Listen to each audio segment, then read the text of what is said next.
wrong there. So, but sometimes, you know, there is some background check information. Something is eventually going to make it to public records, to where you can find, or even in the newspapers. Some things that are keeping quiet, you know, something's about to come out eventually. All right, some other serial embezzlers. Catherine Britto Florence of Walnut Creek. She embezzled $900,000 from 2 companies. And then Linda Hines, Linda Hines of Concord, embezzled $500,000 from 3 companies. Okay, I'll tell you a little bit about this one. She embezzled from one company, I believe in Pleasanton, about $250,000. She was convicted. She got caught. She was arrested, and then she got out on bail. Well, therefore she got another job in Berkeley, started embezzling from them. And lo and behold, a coworker saw the article with her name in it from a previous job, and so she denied that to the coworker. But with that, she got whiff of what was going on, so she jumped bail out of the state of California, went to Washington, got another job and embezzled $40,000 from a company up in the state of Washington before the police got up with her. So they finally nabbed her. 3 days in jail. Yeah.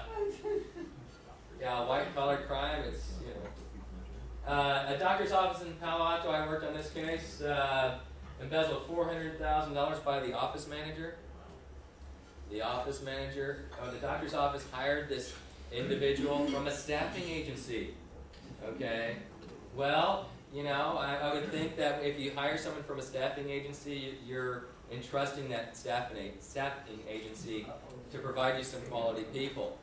Well, lo and behold, the office manager had a prior conviction. She served time in the federal pen for a $1.8 million embezzlement from a bank she worked at. Okay. No, I'm sure there was information. There was public information on her, and even the staffing agency did do a background check. So. All right, so here we go. Fraud is likely to happen when all of the following exist: motive, rationalization, and opportunity. And this is, of course, known as the fraud triangle, where your money comes up missing. Okay, so in the fraud triangle, we have motive. And what is motive? Well, I'm feeling underpaid, or I've got a gambling habit, I've got to spend more money. Or I've got a debt that I just can't pay, and I need some more money. How am I going to get it? Okay, rationalization, that's justifying yourself, finding justification to be dishonest. How can I get that? Okay, and then opportunity. Opportunity. This is where pretty much, how should I put it? It's where the company has a lack of internal controls, or they have no controls at all. And it's pretty much the case where you're leaving your safe, your vault of money, wide open for someone to steal.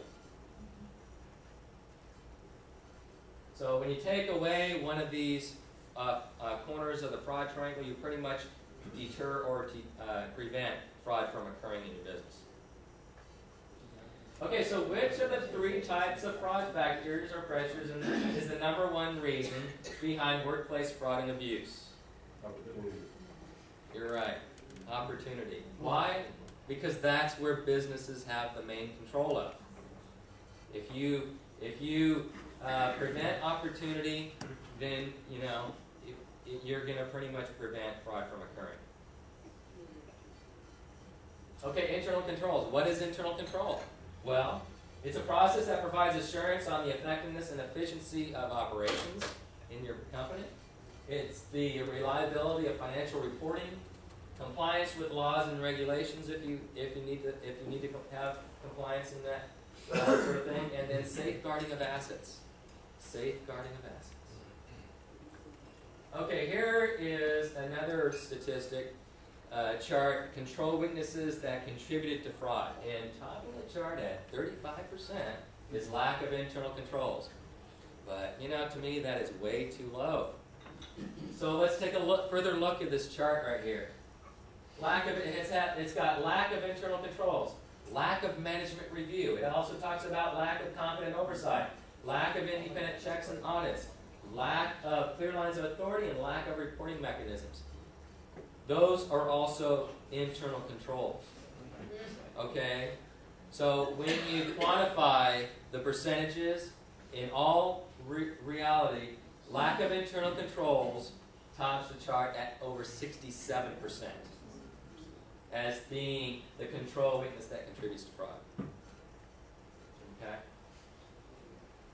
So, what can internal controls do for you? Well, it can reduce the opportunity for fraud to occur, and it can increase the likeliness of detecting fraud. But what it can't do is give you a guarantee that it will eliminate fraud in the business. There's always a loophole or something. Or, someone's not doing their job. Okay. Let's talk about elements of internal controls. We've got control environment. That's pretty much your tone of the top, in upper management, your code of conduct and so forth. And also when I talk about the tone of the top, if upper management strives for high standards and ethics, that's going to flow down. And vice versa, on the other hand, if the upper management, if they're doing some fraudulent activity, deceiving the government, deceiving the IRS, trying the ways to get more money in the company, guess what? That information is eventually, through the grapevine, going to funnel down, and people are going to just try to commit fraud because upper management's doing it. It's rationalization. They're doing it, why can't I? Okay, risk assessment is where the management or the company pretty much identifies the risks that it may impact the company, and that those risks need to be, the company needs to figure out how they can deter those risks. And then you've got control activities. These are your checks and balances. You're pretty much your control procedures that need to be implemented in the company. Who does what? And the main thing is the segregation of duties. And so this information, along with, it needs to be communicated throughout the organization of who does what. Okay. And then monitoring. Remember why these frauds are going so long? This is what I believe what's happening. No one is monitoring to make sure the controls are working effectively. Okay?